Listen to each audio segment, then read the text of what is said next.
Shut up and sit down.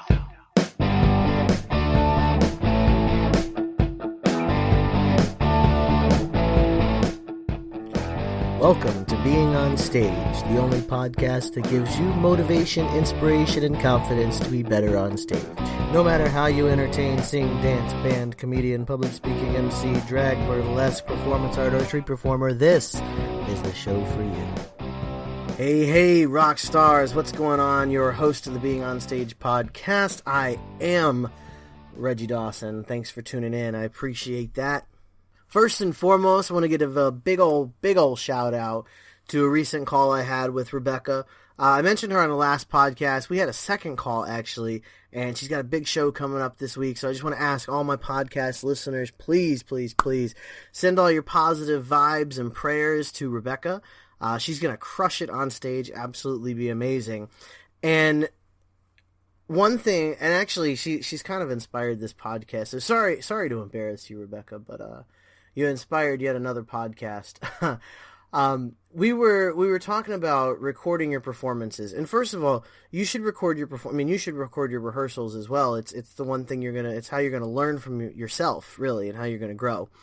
And what I've noticed, and not just with her, I can't throw her completely under the bus. I used to be the same way. You're probably the same way. Hundreds of performers out there have the same issue, and that is sometimes, and when I say sometimes, it's probably more like most times, we dread going back and watching those videos. Whether it's a performance or rehearsal, there's just that fear of, I don't want to watch, and not even a fear. It's more just like a stubbornness, if you will, of I don't want to watch it. I don't want to see it. It was terrible. I don't want to watch it. I don't want to see my mistakes. I don't want to see my failures. I don't want to see the lack of applause. I don't want to see what I look like. I don't want to see it. I don't want to watch it. And keeping to my blunt manner, as you should be used to by now, that is a huge mistake. And more than a mistake, it's damaging to yourself to have those thoughts. And let's be real. When you're having those thoughts of dreading watching a video of yourself doing the thing that you love, those negative thoughts that roll through your head as you're prepping to watch the video, you've already set yourself up to hate it. Like, you've already set yourself up to pick out the mistakes, to pick out the negative qualities of the performance. You're setting yourself up that way. Just from that dread, that dislike or disdain even of watching your own video. And if we work together, by the way, be prepared, because I make you watch all your videos more than once, usually. That's how you learn. That's how you grow. You go back, you watch your performances. Yes, you're going to see some opportunities where you could have done things differently, a little bit better. But you're also going to see points in the song where you made that audience connection. You had those facial expressions. You expressed that emotion and that energy perfectly. You're going to find things in your show that you absolutely love seeing yourself do. And it goes well with those opportunities. So you take the good things, you take the opportunities, and you turn those into more good things. And so the process continues. So every time you're improving and you're growing on a really, really solid foundation. So why are you setting yourself up for that negative watching or viewing experience? And I mentioned working together. If you'd like to work together, you can jump on a free 30-minute call with me. Hop on my calendar, beingonstage.com/calendar, and I'll just call you at the date and time you're choosing, and we will chat it up.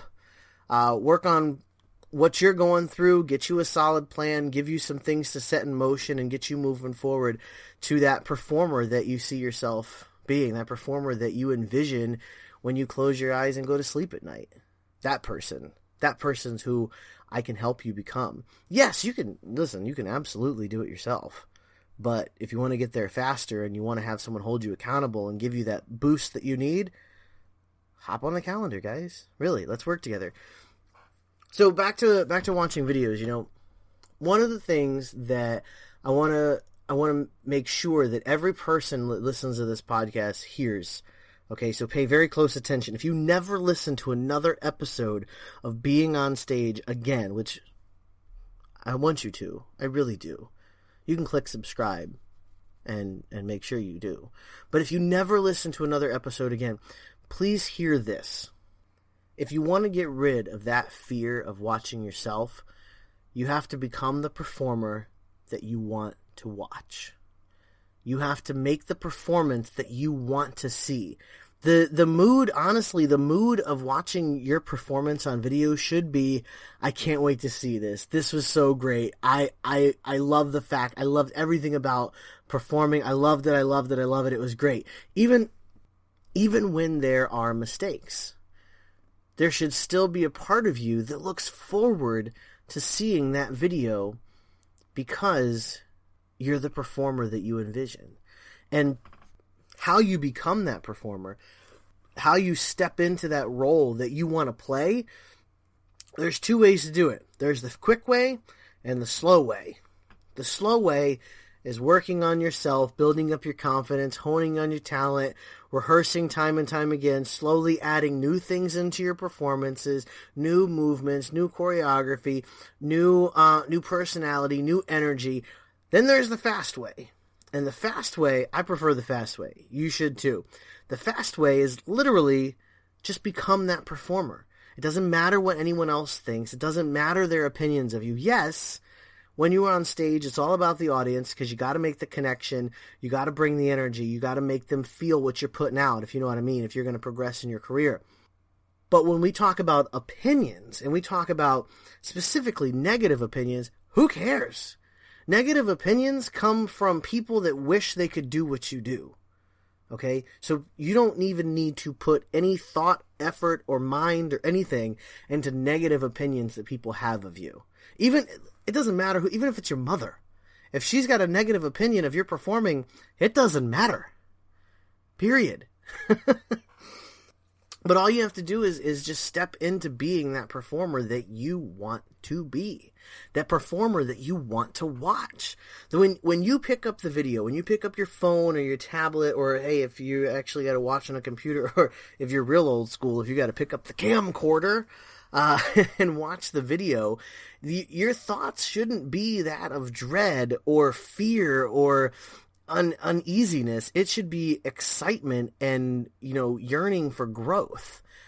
And how you get that feeling, how you change that feeling, I say it's a lot about mindset, but this part's actually not all mindset. This has to do with what you actually put out on stage. One of the reasons that you're nervous about watching that video is because you know for a fact that you did not give 100% on that stage. You did not give everything that you could have given. You held back. Whatever the reason, it could be a bit of stage fright, performance anxiety, maybe you're not feeling good, maybe you're in pain. Whatever the reason, you held back. Because if you didn't hold back, if you let it all out on stage and you left your legacy out there like I teach you to do, you have no reason to fear watching the video no matter how your performance turned out. Keep that in mind. So as you step on stage, as you get ready for your next performance, be that performer that you want to watch. Yeah, there'll be mistakes. You may even fall on your ass, truthfully. But you will be the performer that you want to be instead of a shell of the performer that you want to be. And that's a dangerous place to be, is being that shell of a performer. That person that goes out there and does their talent but puts nothing else into it. That's a dangerous place to be. That's how you get a one-way ticket right back to your couch. And I'm being real and I'm being blunt on this podcast, and partially probably has to do because I'm probably dealing with stuff in my own life. By the way, we're preparing for a hurricane. Randomly, hey, here's a podcast, and we're preparing for a hurricane this weekend where I live. It's coming right for us. So I just found that out 10 minutes before I pressed record. So that may have something to do with me being extremely more blunt, is just to get the point out there quicker and to the point. But yeah, that's it. If you want to just sit back down and not perform and not grow, or if you just want to do, a little bit here and there and get your feet wet, that's fine.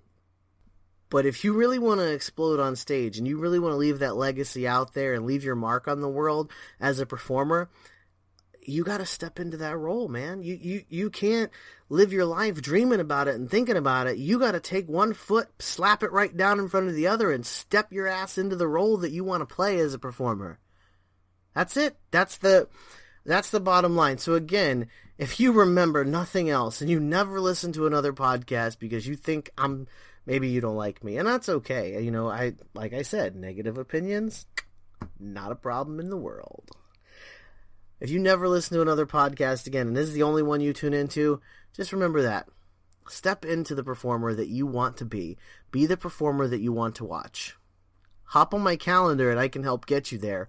Again, it's beingonstage.com/calendar. And as always, for God's sake, keep on shining.